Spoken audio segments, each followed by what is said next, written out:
WADA believes that Kamila Valieva took trimetazidine as treatment. According to the Times, with reference to the motivation part of the CAS decision in Valieva's case, during the trial, WADA representatives provided their version of how the banned drug got into the athlete's body. WADA noted that in 2020 Valieva was diagnosed with sports heart, a harmless condition that can be caused by an intensive period of training. They also provided Russian literature that suggests trimetazidine is beneficial for young athletes enduring such heavy training loads. Sports heart is a concept of sports medicine, a symptom complex of characteristic changes of adaptation and adaptive nature in the heart, arising due to increased physical exertion, resulting in an enlarged heart and decreased resting heart rate. Kamila Valieva attended the SKA torpedo hockey game. This is her first appearance in public after her disqualification. Kamila Valieva may play at St. Petersburg's SKA Arena on February 11. This was announced by the head coach of hockey club SKA Roman Rottenberg. Earlier, the figure skater attended the game of the KHL championship between CSKA and Torpedo, 3-2. Torpedo invited Kamila Valieva to their match. Do you have any plans to support the skater? We always support Kamila, we invite her to our matches. So, from February 11 our team will play at SKA Arena. And we have already discussed it, we can make Kamila's performance at SKA Arena. I'm sure that Valieva will have full stands, because this athlete is very much loved in Russia. And I have not called Kamila personally, but I send her rays of support, Rottenberg said. On January 29, the Court of Arbitration for Sport, CAS, disqualified Valieva for 4 years for violating anti-doping rules. Trimetazidine was found in her doping sample taken in 2021. Tarasova called Tutberidze's words about Valieva's doping case unconvincing. How will Ateri Tutberidze be treated now? The way we are, that's how we will be treated. I thought I knew Ateri, but the situation with Kamila Valieva broke me. All the words said by the coach sound very unconvincing. Do we have any chance of an appeal?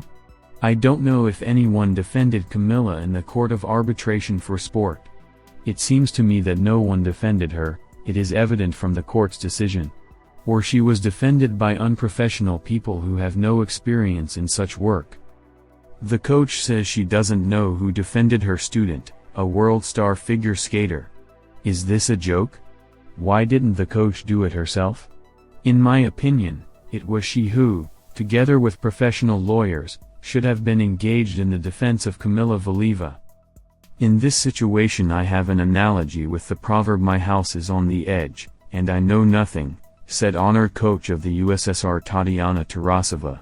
Tatiana Tarasova spoke out about the comments of Yevgeny Plushenko's wife Yana Rukholskaya. And who is Yana Rukholskaya to discuss Ateri Tutberidze? It's just Zhenya Plushenko's wife. I should not be asked about her at all. It is necessary to ask questions about Rukholskaya's post to those who constantly print about her in the media, said honored coach of the USSR Tarasova. Producer Yana Rukholskaya earlier commented on the outcome of the case. The coach should have taken the blame, not subtly through the lines to lay the blame on the girl, Rukholskaya wrote. Tarasova spoke out about the ISU awarding Russia a bronze medal for the team event. Athletes are busy competing, training, why should they go for medals? Will the Canadians be able to judge the bronze medal? If we have such defenders as Kamila Valieva had, we may be put in last place at all. The coaches of Ateri Tutberidze's staff kept silent for a long time, probably because they were stunned by this news, said Tatiana Tarasova, honored coach of the USSR. Alexander Galyamov said he would not accept a medal for the team tournament by mail. If the International Olympic Committee, IOC, wants to give us medals, I hope they are the ones who give them. For the team tournament, I would suggest they send us an official invitation. I don't know how the other guys in our squad would look at it, but I think that Nastia, Messina, and I would go to Lausanne to clarify the situation. After all, no correspondence can replace a face-to-face conversation.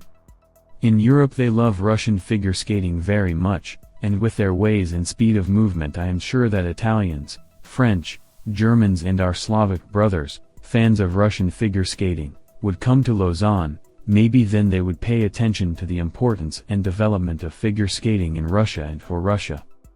Nastya and I have always respected the Olympic movement in its original form and have always come to any event at the first invitation. I personally refuse to accept anything by mail or through third parties, said Galiamov. Valieva's side failed to prove that the figure skater's grandfather took trimetazidine.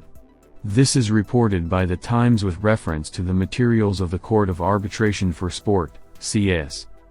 Valieva was disqualified for violation of anti-doping rules, and her sample was found trimetazidine. The figure skater's defense was based on the theory that the banned substance could have got to her through a dessert prepared by her grandfather.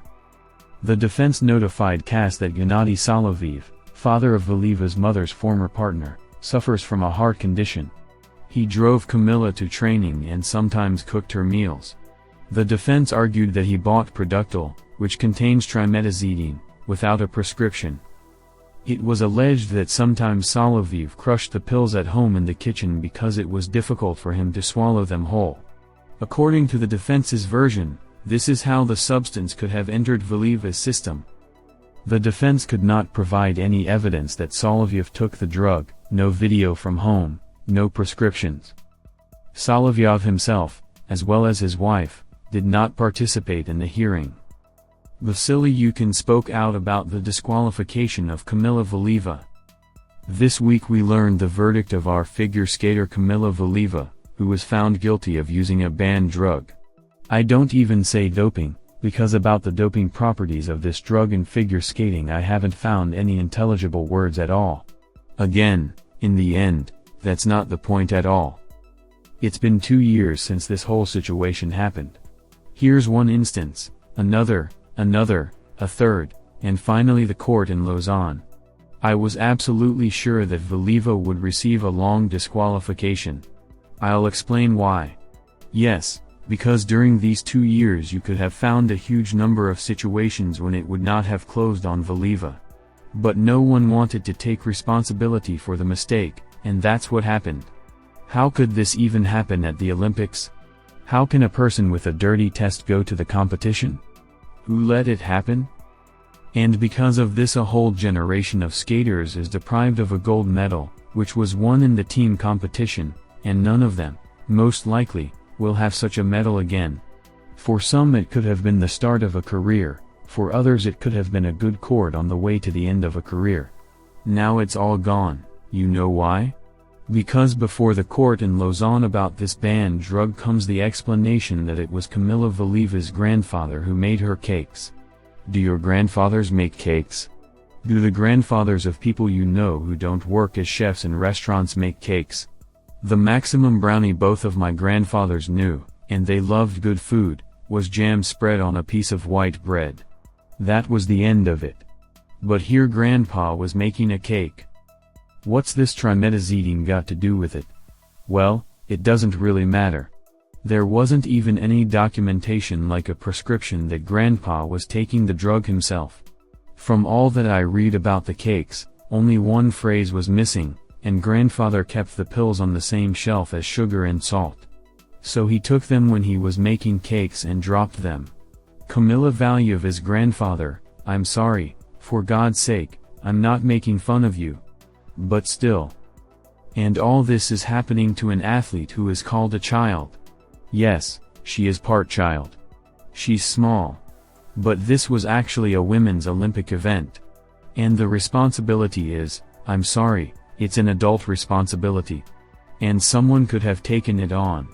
For example, Tatiana Anatolievna Tarasova wrote that if she were Tutberidze, she would have taken the blame.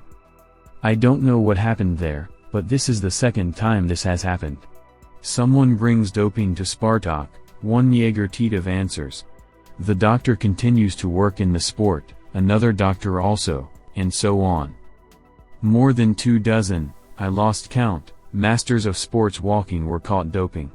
The father of this walking school in Mordovia, surnamed Chejin, continues to coach despite everything.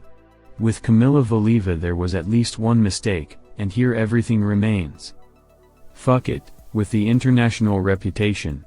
I'm not talking about that at all, but about the fact that so much is said about the educational value of sports. Kids watch sports, they win. And then a week later, bam, they won nothing. And you watched for nothing, you worried for nothing, and nobody cares about your feelings. Go on living as you wish, and it is not excluded that it is in your region that a disqualified lady from sports walking will get a position for budget funds, said journalist and blogger Yukin. The investigation of Valieva's case should be complete. This is a matter of state importance. We all brought the girl to this point and spoiled her life. Of course, Kamila did not doping. It is an accident, so we must sort it out, said honored coach of the USSR Tatyana Tarasova.